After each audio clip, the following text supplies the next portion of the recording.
Hello বন্ধুরা, সবাই কেমন আছেন? আশা করি সবাই ভালো আছেন। চলে আসলাম নেক্সট ব্লকে মাইওয়ান কোম্পানির 14 ইঞ্চি সেটটি TV video line problem full servicing video part 2। বন্ধুরা, সর্বপ্রথম আমরা টিভিটার ব্যাকপার্ট খুলে নিয়েছি এবং ভিডিও লাইন এবং সেন্সার লাইন এবং audio line, decoding line and AC line সব লাইনই আমরা খুলে নিয়েছি এবং আমরা এখন একটু সার্কিটটা ওয়াশ করে নেব যেন আমাদের কাজ করতে একটু সুবিধা হয়। সব ওয়াশ করা তো সম্ভব না, আমরা কাজের শেষে বুলার মেশিন দিয়ে পরে ওয়াশ করে দেব। এখন আপাতত কাজ করার সুবিধার কারণে আমরা যতটুকু পারতেছি আমরা একটু ওয়াশ করে নিচ্ছি। বন্ধুরা, আমাদের ওয়াশ করা প্রায় শেষ হয়ে গেছে। আমরা এখন কাজটা শুরু করব এবং টিভিটার ভিতরে প্রচণ্ড পরিমাণ ময়লা। বন্ধুরা, আমরা একটু পিকচার টিভির উপরে এসটি ক্যাপের আশেপাশে দিয়ে একটু পরিষ্কার করব, কারণ এগুলো ময়লা থাকলে এসটি ক্যাপ লিক করার সম্ভাবনা বেশি থাকে। আমাদের ওয়াশ করা হয়ে গেছে। আমরা এখন সার্কিটটা ওপর পাশে ঘুরিয়ে নেব। আমাদের ওপর পাশটা ঘুরানো হয়ে গেছে। এপারেও প্রচণ্ড পরিমাণ ময়লা। আমরা একটু কাজের সুবিধার কারণে এপারেও একটু ওয়াশ করে নেব। আমাদের ওয়াশ করা প্রায় শেষের দিকে। বন্ধুরা, আমাদের ওয়াশ করা শেষ হয়ে গেছে। আমরা এখন এসি লাইনটা ইনপুট করব। আমরা এসি লাইনটা ইনপুট করছি এবং মিটারটা ডিজিটাল মিটার নিয়ে নিয়েছি এবং 200 ভোল্টে রেঞ্জ করে রাখছি। আমরা এখন এসি প্লাগটা ইন করে দেব। আমরা এসি প্লাগটা ইন করে দিছি। সর্বপ্রথম আমরা 110 ভোল্ট দেখব, 114 ভোল্ট। এখানে ভোল্টেজটা ঠিক আছে, রেজিস্ট্যান্টে ভোল্টেজটাও ঠিক আছে, রেজিস্ট্যান্টের অপর প্রান্তে ভোল্টেজটা ঠিক আছে এবং দেখব 180 ভোল্ট, কারণ আমাদের প্রবলেমটা 180 ভোল্টে পিকচার টিউবে আলো না আসার কারণে বা ভিডিও লাইন না আসার কারণ 180 ভোল্ট। আর আমরা নেগেটিভটা বডিতে দিয়ে নিছি আর এখানে 180 ভোল্ট নাই। আমরা এখন সর্বপ্রথম 110 ভোল্টের যে ক্যাপাসিটারটা আমরা প্রথমে দেখছি এটা ফোলা, এটা আমরা চেঞ্জ করে দেবো। ভোল্টেজ ঠিক আছে, তার বিধাও পরে এই ক্যাপাসিটারটা প্রবলেম হতে পারে, তাই জন্য আমরা চেঞ্জ করে দেবো এবং 180 ভোল্টের যে ক্যাপাসিটারটা 1080 250 ভোল্ট, এই ক্যাপাসিটারটা আমরা চেক দেবো। বন্ধুরা, এই ক্যাপাসিটারটা মোটামুটি ভালোই আছে। আমরা ইনস্টল করে দেবো। তার আগে সার্কিটটা একটু ওয়াশ করে নিচ্ছি, কারণ প্রচণ্ড পরিমাণ কালি, ওয়াশ করে নিয়ে কাজ করতে সুবিধা হবে। আর বন্ধুরা, এই সার্কিটটা এর আগেও সার্ভিসিং করা হয়েছিল এবং সার্কিটটা মনে হয় ফেটে গেছিলো।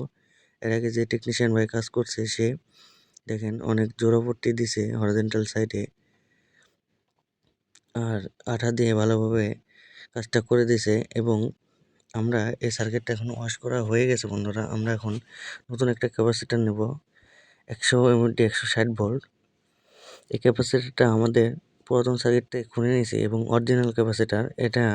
আমরা এখানে বসানোর আগে সোল্ডারিং আয়রন দিয়ে রাংগুলো আমরা হটিয়ে নেব এবং উপরেও সোল্ডারিং আয়রন দিয়ে রাংগুলো আমরা হটিয়ে নেব। রাংগুলো হটিয়ে নেওয়া হয়ে গেছে। এখন আমরা ক্যাপাসিটারগুলো অপর প্রান্তে ভালো করে নেগেটিভ পজিটিভ দেখিয়ে বসিয়ে নেব। প্রথমে 100 ভোল্টের ক্যাপাসিটারটা বসিয়ে নেব।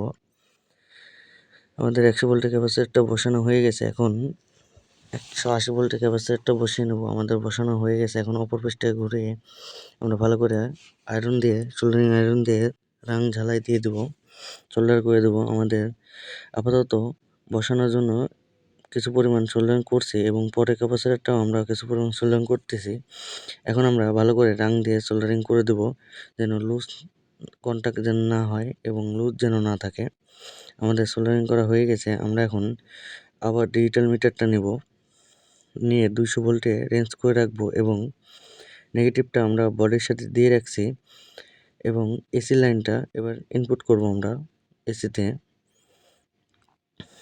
আমরা এসি লাইনটা ইনপুট করছি এবং ভোল্টেজটা দেখব। এখানে ভোল্টেজ ঠিক আছে, আমাদের প্রথমেও ভোল্টেজটা ঠিক ছিল।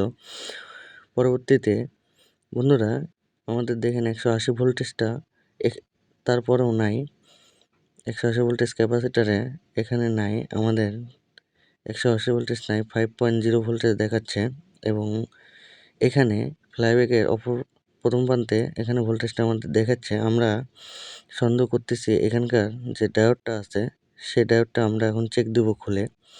আর এখানকার হিটারের যে রেজিস্ট্যান্স এই রেজিস্ট্যান্টটা আমার কাছে প্রবলেম মনে হচ্ছে। আমি এই রেজিস্ট্যান্টটা খুলে দেব এবং 180 ভোল্টেজের যে ডায়োড আছে বা রেকটিফায়ার আছে সেই রেকটিফায়ারটা আমরা খুলে দেখব এটার কি অবস্থা।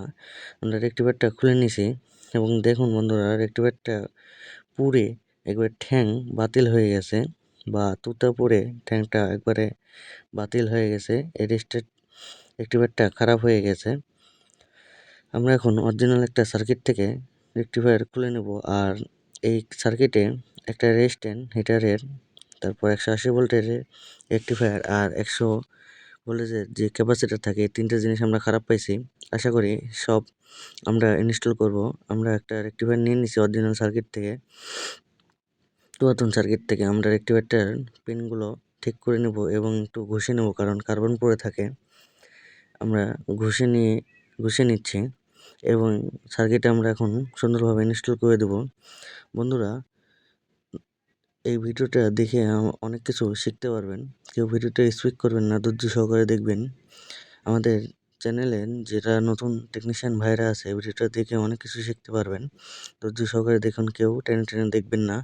আর সিনিয়র টেকনিশিয়ান ভাইয়ের যারা আছে, যদি ভুল ত্রুটি হয় ছোটো ভাই হিসেবে ক্ষমা করে দেবেন বা কমেন্ট সেকশনে সঠিক অ্যান্সারটা দিয়ে যাবেন। বন্ধুরা, আমার কাছে হিটারের রেজিস্ট্যান্ট নাই, তাই জন্য আপাতত জাম্পার দিয়ে শর্ট করে দিচ্ছি। শর্ট করে দিলেও সমস্যা হয় না। এখন আবারও আমরা 200 ওহমসের মিটারটা নিয়ে দিছি এবং এসি প্লাগটা অন করে দেবো। এখন সর্বপ্রথম আমরা ফ্লাইব্যাকের ভোল্টেজটা দেখব। বন্ধুরা দেখেন, মিটারটা আমি হাতে নিয়ে নিচ্ছি। আমাদের এখানে ভোল্টেজটা কিন্তু অ্যাকুরেট আছে 171 ভোল্টেজ। এটা বেস সার্কিটে যায়, ফিল্টারিং হয়ে I2 ভোল্টেজ বাড়বে, সমস্যা নাই। 100 ভোল্টেজটাও আমাদের এখানে অ্যাকুরেট আছে। টিভিটা আমাদের ওকে হয়ে গেছে। বন্ধুরা, আমরা এখন টিভিটা ফিটিং করার আগে আমরা ঘুরিয়ে নিয়ে আমরা একবার লাইন দিয়ে আপনাদেরকে ছবি দেখাবো। আমরা এসি প্লাগটা ইন করে নিচ্ছি। এসিতে আমাদের ইন করে নিয়ে হয়ে গেছে। এখন আমরা ডিশের লাইনটাও দিয়ে নেব এবং সামনের দিকে চলে যাব ডিসপ্লের দিকে। বন্ধুরা, আমরা ডিসপ্লের দিকে চলে আসছি এবং পাওয়ারের যে ইন্ডিকেটার বাল্ব সেটাও জ্বলছে। আমরা এখন রিমোট দিয়ে টিভিটা ওপেন করব। আমরা টিভিটা ওপেন করে নিয়েছি। বন্ধুরা, টিভিটা চালু হয়ে গেছে। দেখেন কত সুন্দর ছবি আসছে। টিভিটা আমাদের ওকে। ভিডিওটা ভালো লাগলে লাইক, কমেন্ট, শেয়ার দিয়ে পাশে থাকবেন। নতুন ব্লগের জন্য ধন্যবাদ।